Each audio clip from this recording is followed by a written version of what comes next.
Welcome to Fairy Tale Access, where the head fairy's quest is to prove that fairy tales do exist in actual time rather than once upon a time. Together, we will unravel the heroes, young and old, who turn dreams into reality. These are the people who still believe in happily ever after. The discoveries will bend even our most cynical non-believers into believing in fairy tales. Hi, welcome to Fairy Tale Access. Today, we're going to be swept away to Spain and Portugal with author Bruno Martin Soares and his story, Laura and the Shadow King. It's epic. Thanks for joining us. How are you? Thank you so much, Marie. I'm fine. It's a really nice summer here in Portugal, and I'm enjoying it. And it's been a blast the last few weeks. A few events.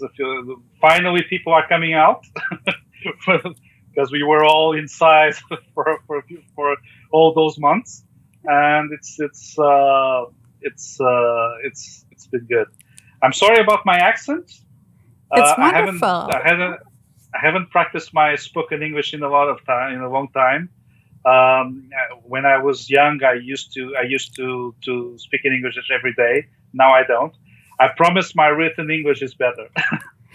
Your written English is fantastic. And thank you. Your accent is wonderful because, well, Americans, we just love accents and hearing about people from other places. Thank you so much.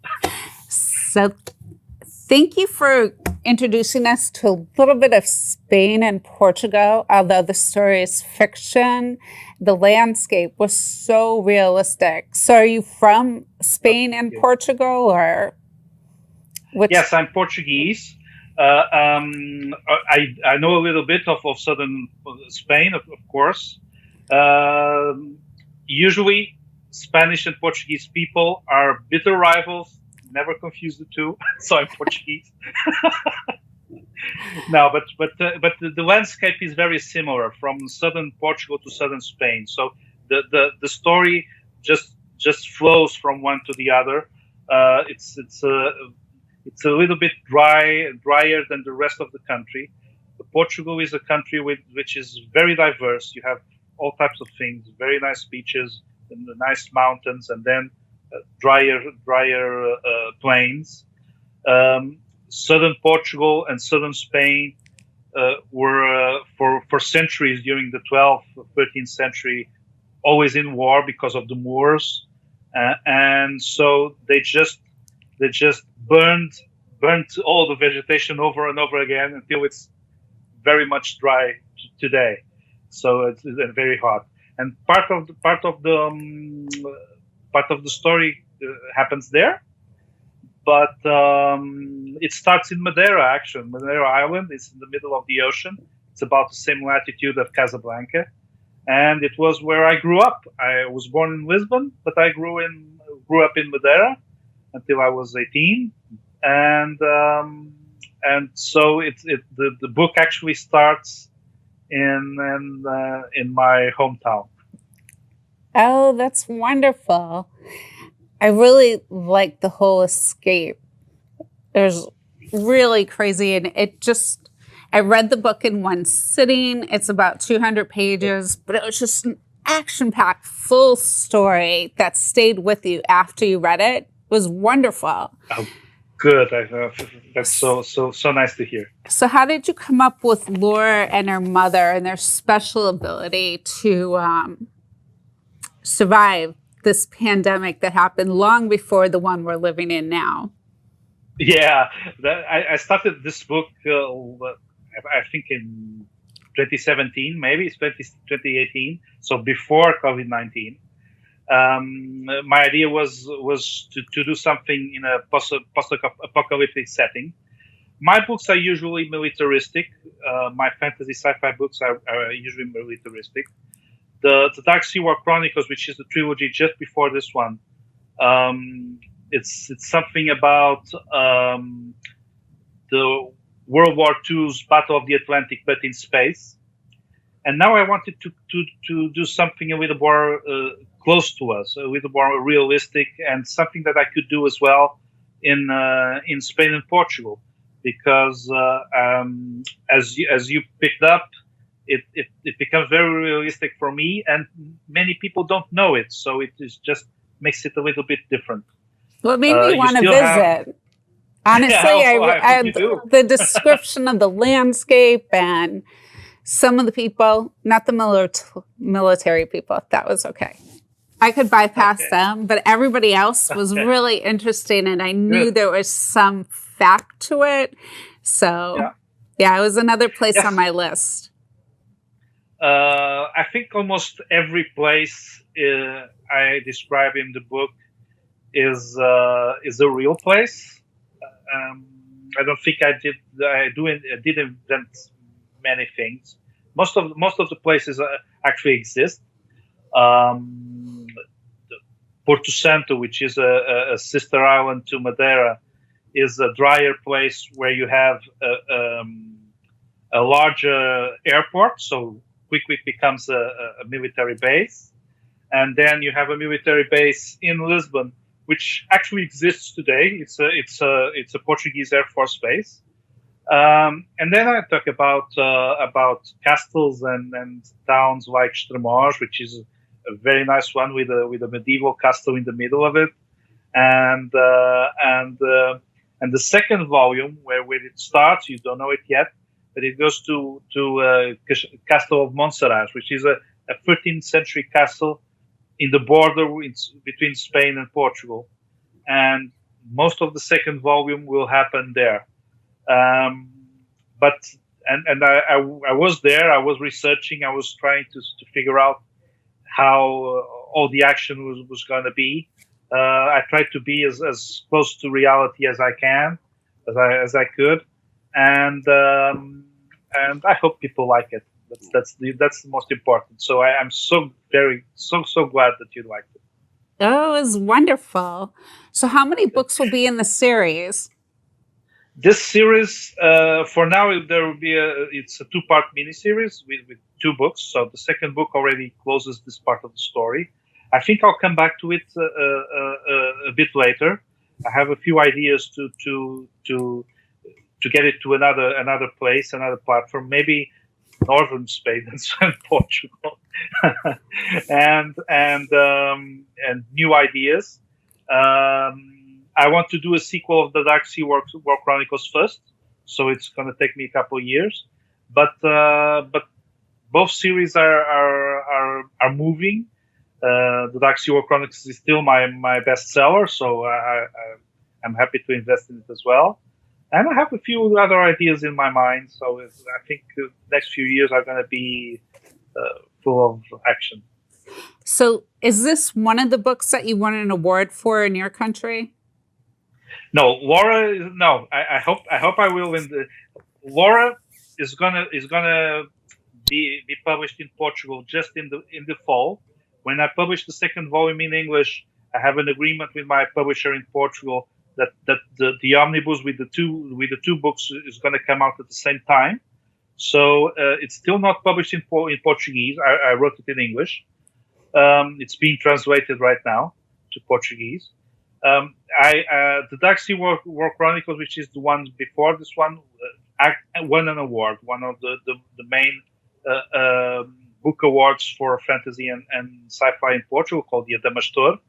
Adamastor, if you like the curiosity, is the monster that people thought inhabits the southern part of Africa, where you turn into when Vasco da Gama had to go across. So Adamastor has a very deep meaning in Portugal, and it is an important award. And I'm very glad I won it in 2019. And I hope I'm gonna submit Laura and Shadow King to that same contest next year. Let's see what happens. Oh, good luck. I'm sure you'll do well. What about the hotel and casino that's described in the story? Is that real? Right. It's Yes, they are real. It's in Funchal in Madeira Island. It was designed by Niemeyer, which is the same Brazilian architect that designed the city of Brasilia, which is now the capital of Brazil. The whole city was basically designed from scratch, and he did an amazing job. And then he also designed the casino and the hotel in Funchal. And you can see it now. If you go to Funchal, it's a good place to stay and it's a good place to go. And I just thought it was the right setting for for a military headquarters, for the SOCOM headquarters in Funchal. And I think it's iconic, and I liked it. wow. So is it in volume 2 where we're going to run into a medieval castle? Is that real? Yeah, the Castle of Montserrat. It's going to be, well, some of the characters think it's going to be the Alamo all over again, but in Portugal. I don't know. I'm not going to tell you. Okay. But most of the book is going to happen in the Castle of Montserrat, which is a beautiful, beautiful castle. It has a very rustic and ancient small houses. Mhm. Some of them are actually hotels where you can stay today, and you have a fantastic view all over the Guadiana River and which makes the border with Spain. And I was there. The last time I was there, it was last year in January, and it was beautiful. And I hope you like it. There's all this feeling about this ancient world that you can still feel in Portugal. And you asked me a little bit ago about Laura and Maria. Laura and Maria are. I love those characters. I think Maria is a wonderful mother and is a very very courageous woman, and Laura Laura for now is still just going for the ride. She's 6 years old. She's just going for the ride. She doesn't really have too much decision. She will have later in the game, but in the first book, the relationship between the two of them and all the escape that happens, I think I love that storyline. I think people enjoy it as well. And yeah, it's. So to fill us in on how you become so creative, and is English taught in schools in Portugal? Yes, absolutely. Actually, I started learning English before going to school, because my father, when he went to Madeira, I was 2 years old at that point. He went to work for a British corporation, Mm-hmm. and so all the kids of his colleagues spoke in English, and so I was 3 or 4 years old, and I had to learn English to interact with them in parties and things like that. After that, we have. I think there's an interesting detail in Portugal that you don't have in Spain or in Italy or in France that makes a lot of difference for us, which is we don't dub movies. We don't dub movies nor TV. We subtitle them. So instead of hearing a Portuguese actor trying to sound like John Wayne in Portuguese, I actually heard John Wayne. I actually heard Humphrey Bogart and Harrison Ford, and I know their voices. And we listen to English every day. So if you come to Portugal, well, you find that almost everybody knows English. Almost everybody can talk to you in English. Wow. Yeah, and I also did my BBA, my business administration degree in English in one of the largest business school in Europe, which has which has business schools all over Europe. So it's taught in English all over Europe. And even though I learned in Lisbon and Barcelona, I always learned in English. So I do think I still write a little better in Portuguese, but the Portuguese market is so small, but so small. When I wrote my first book, which is this one, Alex 9, it was actually a success in Portugal, and still it sold so little. It was a success because it sold much more than many others. But it's not enough to make a living of it. Mm-hmm. And I'm now betting that I'm going to do that. I'm going to make a living of it, and I'm focused on my writing. And so I decided I needed to write in English, and that's the adventure. I've been writing for 30 years, but only in the last 2-3 years have I started approaching the international market, and it's been a ride. That's fantastic. What's your background? What do you do for work? Well, where have you worked over your course of your life? Well, I have one of those Jack Kerouac CVs. I've done a little bit of everything. I've been a journalist. I've been a consultant for marketing and business consultant. I studied law for 4 years, and when the course was still 5 years in Portugal. And then I changed to business, and I did business afterwards. And when I was learning business, I was thinking marketing is the basis of business. And when I got out, I started understanding that no, people are the basis of business. So I started learning psychology and all kinds of things, and I started working in that area. And then I worked in art auctions and antique auctions. I sold houses. I was a journalist. I did research for the Washington Post. I was international correspondent for Jane's Defense Weekly in Portugal. I did all kinds of things. I was a script writer, a screenwriter. I've worked in movies and TV. I've done all kinds of things. I always thought that my writing would never be the center of my life. It would always be some kind of hobby. But that became more and more difficult to say, and more difficult to confirm. Instead, it has become my core. Every time I turn around, I'm writing. So I have now decided that it's time, and so I've centered on my writing. Well, I think all of those things led you to being a descriptive author, in so much that you could bring us into the landscape, but you didn't need to use tons of words and drag us through pages of the sky is blue. Or, I mean, it was just really so wonderful. I'm like, wow, if I can't go anywhere, hopefully maybe their borders are open. Yeah. Please do come.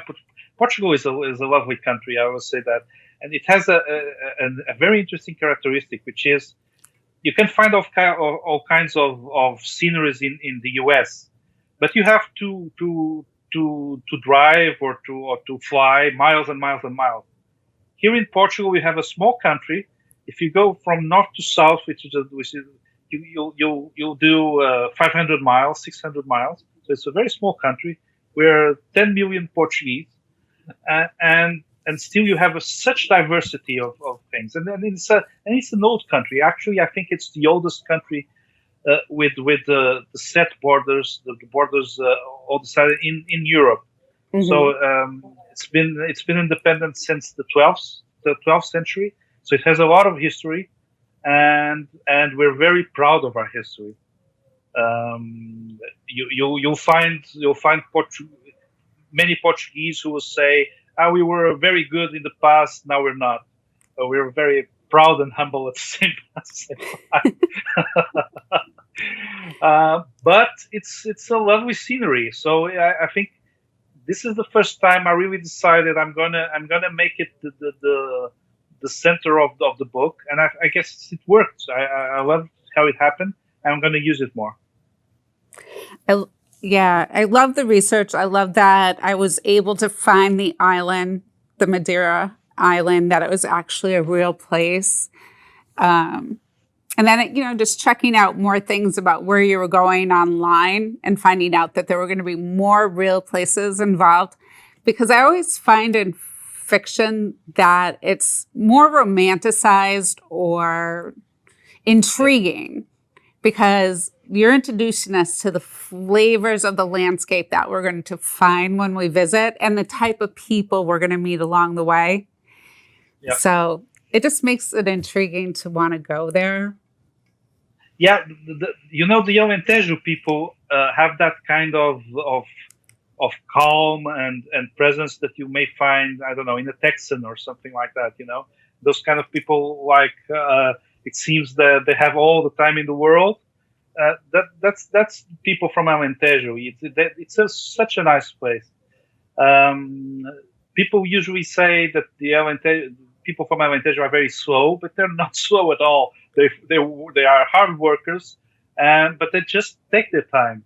And you go there, and it's a hot place, so you actually feel you want to take your time. The food is absolutely wonderful.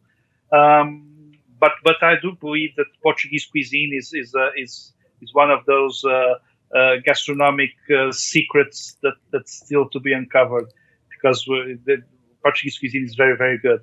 Anthony Bourdain, remember him? He always said that Portugal was the best place to eat fish, and I believe that as well. We have a lot of very simple but very good fish plates, and I wanted that kind of feeling about the people to come out, even though the characters are not Portuguese, or the main characters are not Portuguese. J.J. Berger is an American. He has a Portuguese mother, but he's an American. And Paige Drexler is English, and Laura is. We find out that she's from Switzerland. Laura and Maria from Switzerland. So the main characters are not Portuguese, but the whole scenery is Portugal, and the people around them are Portuguese. And I wanted that kind of feeling to come out. And I hope people enjoyed it. As I say, people usually think that my writing is very.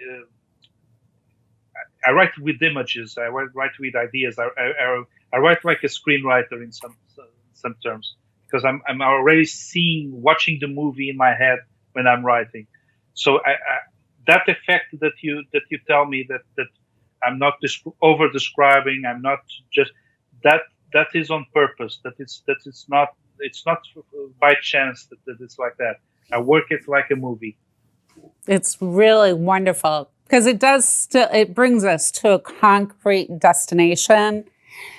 So in Portugal, is there a big military presence when you go to visit? Not really, no. Actually, no. Very small compared with other countries. We were one of the most peaceful countries in the world, I believe. That's what the rankings say anyway. We were maybe the third most peaceful country in the world. But we had in the Soares a U.S. military base, and we had some presence in Alentejo as well. But in the book, I wanted civilization to have retreated to the borders, to the coldest places, to islands where you can defend from the pandemics. And I thought that could be a good idea. And this idea that people just went to the islands like Madeira, like the Azores, like Canary Islands, and then try to reconquer the mainland. I think that was an interesting idea, and I tried to do it like that. Yeah, I thought it was really good with the perceptions and how people acted towards other people, because you could see that unravel early in the pandemic here and in other countries, the accusations and misconceptions. It was Really well done. I never thought about running out for toilet paper. That would have been a very interesting idea to put in the book. I know. Well, it was crazy. It's like, why do you need all this toilet paper? Yeah, exactly. Like, I could see you getting fresh water or something. Yeah. So, Bruno, how many books have you written altogether? Well, that's a very good question. Remember, I'm gonna be 50 in a week, Happy and I started birthday. writing when.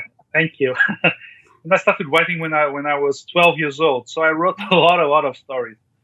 The first award I won, I was 24, I guess. So it was a long time ago.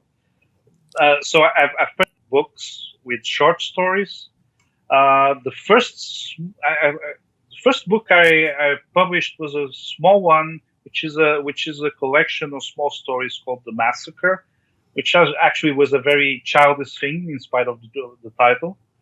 I wrote 4 novels that will never leave what I called the Oblivion drawer, and since then I've wrote 2 trilogies, and now Laura and the Shadow King, and a few short stories here and there. So this is my third large story, and there are going to be a lot more. I'm almost finishing another one, which is going to be a standalone, supernatural standalone called Insights thriller, and that's basically it. And I have a lot of them in my mind. Wow. Well, it was a thrilling ride. Thanks for sharing it with us. Thank you so much. It was really a pleasure to be here. Oh, my pleasure. Until next time, keep asking questions. And if you need some really good books to read, you want to look into Bruno Martin Soares. Laura and the Shadow King will sweep you away. We'll see you soon.